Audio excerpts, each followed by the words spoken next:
Hello, everyone, and welcome to EnglishPod. My name is Marco. My name is Catherine, and today we have an upper intermediate level lesson about something very technical. We're talking about marketing strategies here today. That's right. Today we have an upper intermediate lesson at the office. That is the category of this lesson. And we're basically talking about marketing, a marketing plan, and a lot of technical words around this part of business. All right, so let's take a listen to today's dialogue, and we'll be back in just a moment to talk about what's going on.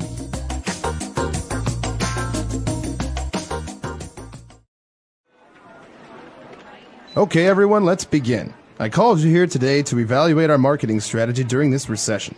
I wanted to re-emphasize our corporate mission of aiming to give our customers the best coffee and service in a clean and welcoming atmosphere. Several other shops have been reducing their prices for their coffees, and they are drawing in more customers. Why aren't we doing the same thing? I know that recent sales have been slow, but we are not going to reduce our prices to the level of our competitors. We offer a superior product, and our focus is on long-term growth rather than short-term sales. If we lower our prices, we run the risk of devaluing our product. Customers don't care about coffee anymore. They only care about price. I disagree. Highly discerning customers know that our coffee is far better than the coffee you buy at the other places. Our coffee beans are artisan roasted, and we use state-of-the-art equipment to brew our coffees. When you compare the coffees side by side, our coffee wins the taste test every time. We have never sought to appeal to the mass market with cheap coffee drinks, and we will not do so now. That's true. We've certainly achieved top-of-mind awareness when it comes to the best-tasting brews, and it's important to distinguish ourselves from the competitors. I think the main question is, how can we show our appreciation to our customers? That's the main question I would like to discuss today. Money is tight for everyone these days. So even our most loyal customers may be reconsidering the money they pay for their morning coffee. Since the superiority of our coffee beans is one of our core competencies, why don't we sell the beans for people to brew coffee at home? That could definitely be a way we could expand our company. But would we be undermining the essence of the company that way? Let's brainstorm some more ideas and do some research. The customer always comes first, and what the customer wants, the customer gets.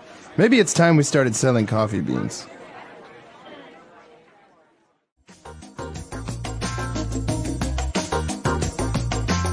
All right, we're back. So a very interesting dialogue. I think this is something very common that would go on in a meeting room when the marketing department is talking about prices and how do we increase sales, etc. So I think we had a lot of difficult words, or maybe words that we didn't really understand well. So let's take a look at some of those in language takeaway. Language takeaway. So the first word on the top of our list today is recession. Anyone looking at the news this year or last year probably knows what this word means, but let's talk about it anyway. What is a recession? That's right. So everyone was talking about the recession, and basically it is a noun.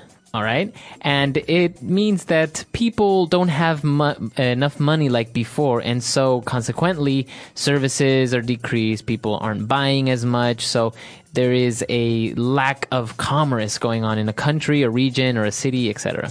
All right. So basically, in economics, you have these different cycles. It's not like the economy is always the same. And so sometimes when there's not enough money, we call it a recession, and we can say, hey, I don't have much money to spend right now. We are in a recession. So that's a very common way to use the term. That's right. So as you said, it's an economic term, and many consequences because of this lack of jobs. It's just, as you said, a cycle. And so apart from a recession, that's why they are brainstorming to see how they can increase sales despite the recession. They also talked about their customers and that their customers are highly discerning. All right, so this word, discerning, comes from the verb to discern. Mm-hmm. And it's a really important one because it means to be able to tell the difference, to understand the difference between two different things. Mm-hmm. Okay, so let's say we have 2 cups of soda. Mm-hmm. I'm very good at tasting things, so I can discern the difference. I can discern the difference between these two. I can say one is Coca-Cola and one is Pepsi. Okay, so to discern is to be able to tell the difference or to notice the difference between many things. And so obviously you are a discerning person. All right, or you have discerning taste. This means that you're very good at telling when something is high quality and when it's not high quality. Mm-hmm. Okay. And well, talking about discerning customers who know what they want. And so they talked about their coffee beans, and it's one of their core competencies. Okay, so this is something you might actually hear in education as well as in business. Something is your competency if you are able to do it. All right. So, I am able to write Chinese characters. It's one of my core competencies. Okay. So that's something that I'm able to do. So I consider it one of these central or important abilities. But you always talk about competencies within the context of some area. So my language skills, or in this case, at a company, we're talking about making a coffee. One of the company's core competencies is making their coffee beans. That's something they're good at. That's right. And core, when we talk about core, we talk about the center. We talk about one of the most important things. That's right. Okay. And, well, for the last word that we've prepared to you on Language Takeaway, we talked about them worrying that, selling the coffee beans might undermine the essence of the company. To undermine. Okay, this is a really important verb, and you'll hear this a lot actually in TV shows and especially in dramas. Say, he's undermining my authority, or he's undermining my power. This means that someone is challenging it, or someone is kind of taking it away from you. Okay, so to undermine is to, as you said, challenge or try to take something from you, very sneaky, in a sneaky way sometimes. That's right. So, for example, if I'm the president of a country and someone is trying to take that away from me, someone is trying to be the president and trying to take down my government, he is trying to undermine my power. Okay, very good. So, 4 key words there on Language Takeaway. Now we're going to move on to Fluency Builder, where we prepared a lot of nice and very good phrases. Fluency Builder.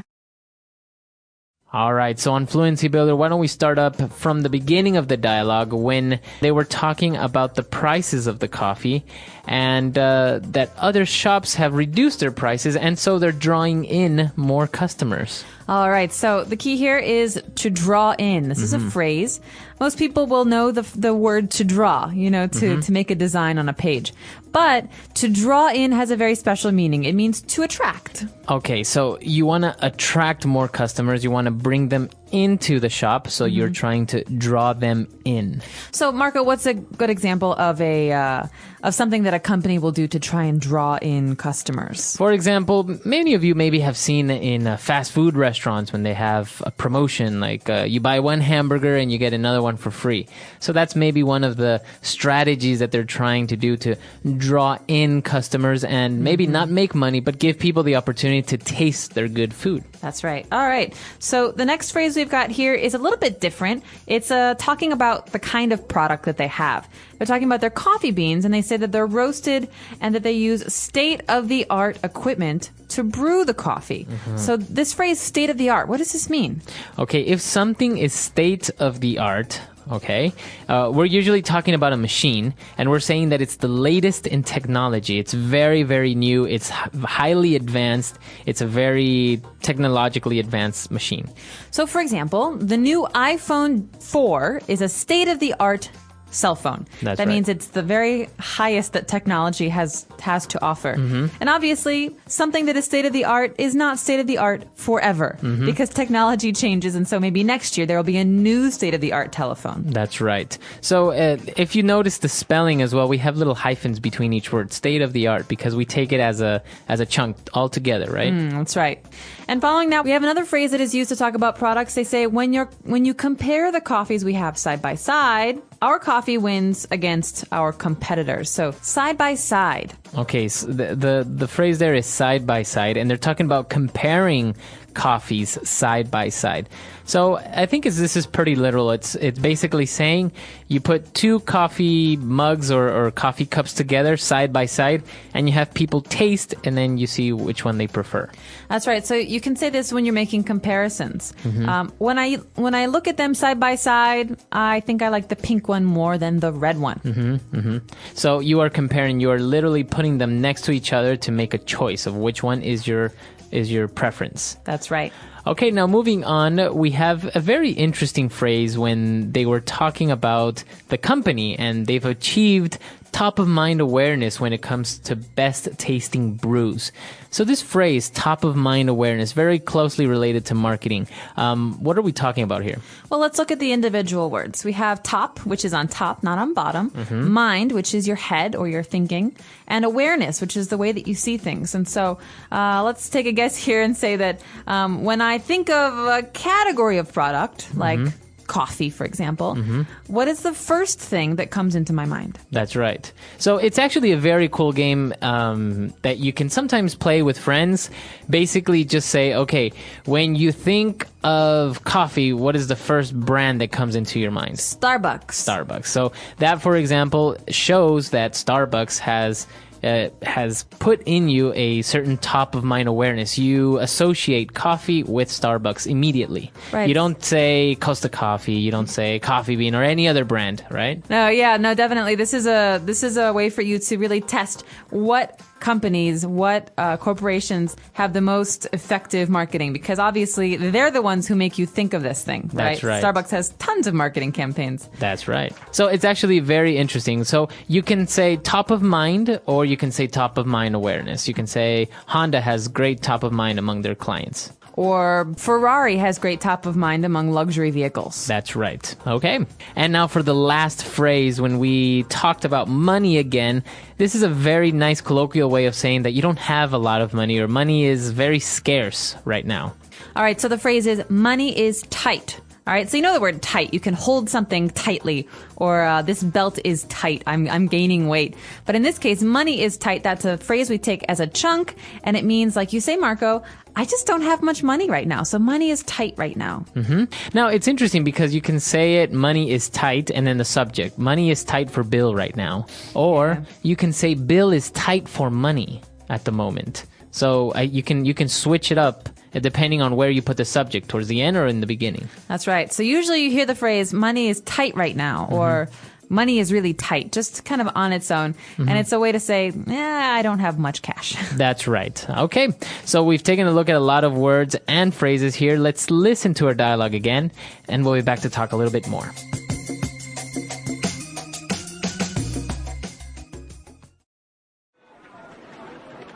Okay, everyone, let's begin. I called you here today to evaluate our marketing strategy during this recession. I wanted to re-emphasize our corporate mission of aiming to give our customers the best coffee and service in a clean and welcoming atmosphere. Several other shops have been reducing their prices for their coffees, and they are drawing in more customers. Why aren't we doing the same thing? I know that recent sales have been slow, but we are not going to reduce our prices to the level of our competitors. We offer a superior product, and our focus is on long-term growth rather than short-term sales. If we lower our prices, we run the risk of devaluing our product. Customers don't care about coffee anymore. They only care about price. I disagree. Highly discerning customers know that our coffee is far better than the coffee you buy at the other places. Our coffee beans are artisan roasted, and we use state-of-the-art equipment to brew our coffees. When you compare the coffees side by side, our coffee wins the taste test every time. We have never sought to appeal to the mass market with cheap coffee drinks, and we will not do so now. That's true. We've certainly achieved top-of-mind awareness when it comes to the best-tasting brews, and it's important to distinguish ourselves from the competitors. I think the main question is, how can we show our appreciation to our customers? That's the main question I would like to discuss today. Money is tight for everyone these days. So even our most loyal customers may be reconsidering the money they pay for their morning coffee. Since the superiority of our coffee beans is one of our core competencies, why don't we sell the beans for people to brew coffee at home? That could definitely be a way we could expand our company. But would we be undermining the essence of the company that way? Let's brainstorm some more ideas and do some research. The customer always comes first, and what the customer wants, the customer gets. Maybe it's time we started selling coffee beans. All right, so going back to top of mind awareness, let's test what brands are in your head. Okay, so for example, when you think of a luxury sports car, what do you think? Ferrari. Ferrari, you mentioned it before. Or Lamborghini. Or Lamborghini, but you said Ferrari first. Yes. When you think of a brand of cigarettes, what do you think? Camel. Camel. Okay, this is an American brand. I don't think it's found very commonly in other places. They have it in Europe. It's very popular. Oh, really? in Europe. Yep. Okay. What about when you think of computers? What do you think? For some reason, IBM. IBM. Even though you don't own an IBM. I don't, but I grew up around the IBM, revolution. Okay. See, this is interesting. So, actually, it doesn't always work that way, that because you have a brand in your mind, it doesn't necessarily mean that you will purchase it in the future if you have the power to. But at least you are aware of the brand and you recognize it, and the chances are that you will buy it. That's right, and you're gonna be familiar with it when you read about it, or when people talk about it. So, for example, I own a Mac computer, Apple.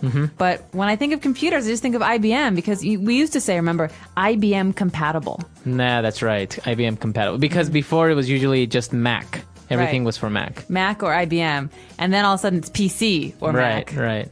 Actually, that's interesting, though, because if I say, what do you think of when you think of what brand comes to mind when you think of MP3 players?